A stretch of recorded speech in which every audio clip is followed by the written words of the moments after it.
நன்றி நன்றி. மீண்டும் நம்முடைய திராவிட மாடல் 2.2 ஆட்சி அமைய போவது உறுதி. அதுக்கு இந்த திருத்துறைப்பூண்டியில இந்த வெற்றி மிகப்பெரிய வெற்றியாக தோழர் மாரிமுத்து அவர்களுக்கு கதிர் அறிவால் சின்னத்தில் மிகப்பெரிய போட்டோ இல்ல போட்டோ காட்ட மாட்டோம், போட்டோ மறந்துருங்க. இல்ல நான் போட்டோ காட்டுறேன்.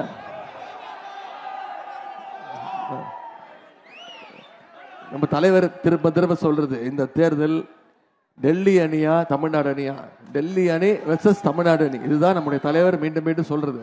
தமிழ்நாடு அணிக்கு திமுக தான் அணி தலைவர், கேப்டன், நம்முடைய தலைவர் தான் கேப்டன். நம்ம ஏன் டெல்லி அணின்னு சொல்றோம்? டெல்லி அணியில் யார் இருக்கா?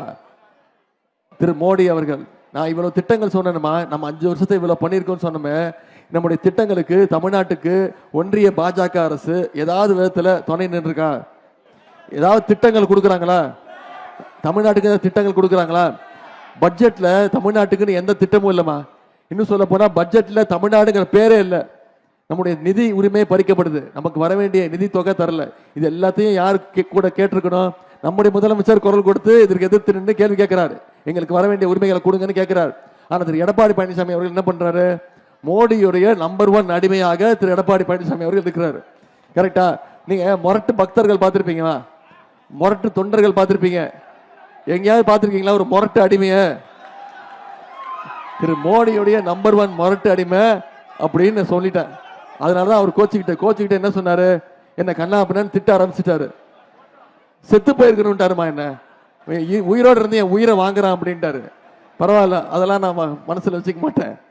என்ன தெரியுமா சொல்லிட்டாரு? உதயநிதிக்கு எந்த அனுபவம் கிடையாது, என்ன அனுபவம் இருக்கு அப்படின்ட்டாரு. உண்மைதான், எனக்கு அவருக்கு இருக்கக்கூடிய அனுபவம் எல்லாம் கிடையாது. இந்த அனுபவம் எனக்கு கிடையாதுமா, இது தாமா சொன்னேன். இது இப்படிதாமா அவர் முதலமைச்சர் ஆனாரு. 2017ஆம் ஆண்டு மக்கள் ஒன்றும் தேர்ந்தெடுக்கல, மக்கள் தேர்ந்தெடுத்தது மறைந்த முதலமைச்சர் ஜெயலலிதா அம்மையார். அந்த அம்மா இறந்து போன பிறகு இப்படிதான் அவர் முதலமைச்சர் ஆனாரு. இந்த அனுபவம் எனக்கு கிடையாதுன்னு சொன்னேன். பதவிக்காக பொறுப்புக்காக யார் காலையும் விழுற அனுபவம் எனக்கு கிடையாதுன்னு சொன்னேன். சங்கி கூட்டத்துக்கிட்ட பயப்படுற அனுபவம் எனக்கு கிடையாது அப்படின்னு இதைத்தான் சொன்னேன். உடனே என்கிட்ட கோச்சிக்கிட்டு இப்ப என்ன பண்ணிட்டாரு? ஆமா, காலில் விழுந்தேன்னா இப்ப என்ன தப்பு? எனக்கு பொறுப்பு கொடுத்தாங்க, முதலமைச்சர் ஆக்கினாங்க, அதனால விழுந்தேன் அப்படின்றாரு. காலில் விழுந்தது தப்பு கிடையாது, நான் அதை சொல்லல.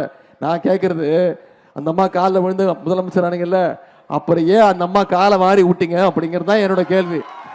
இப்போ அந்த அம்மா கேட்க ஆரம்பிச்சுட்டாங்க, சசிகலா அம்மையார் இருக்காங்கல்ல, அவங்க நேத்துல இருந்து கேட்க ஆரம்பிச்சுட்டாங்க, உதயநிதி சொல்றது கரெக்ட் தான், அந்த ஆளு என் காலில் விழுந்தது உண்மைதான், இப்போ என் காலை வாரி விட்டதும் உண்மைதான் அப்படின்னு இப்போ அவங்க 2 பேரும் பேசிக்க ஆரம்பிச்சுட்டாங்க. நாம இனிமே அமைதியா இருப்போம், இனிமே அதுக்குள்ள போக வேணாம், அந்த பிரச்சனைக்குள்ள போக வேணாம், போட்டோவை மறந்துருங்க.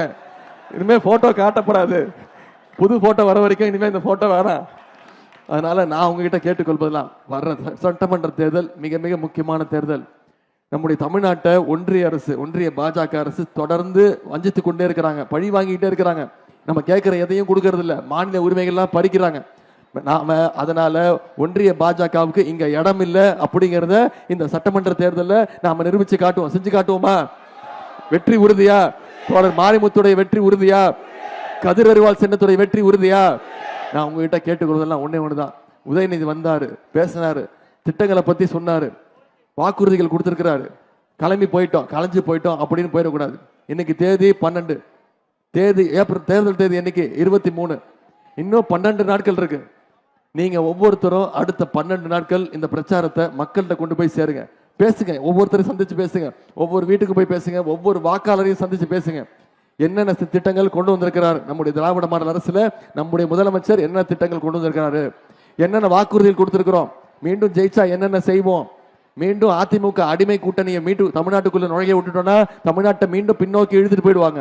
இதையெல்லாம் மக்கள்கிட்ட கொண்டு போய் சேர்த்தீங்கன்னா சென்ற முறை வாங்கிய வாக்கு வித்தியாசத்தை விட அதிகமான வாக்கு வித்தியாசத்துல, குறைஞ்சது 50,000 வாக்கு வித்தியாசத்துல வெற்றி பெற வைப்பேன்னு வாக்குறுதி கொடுத்திருக்கிறீங்க.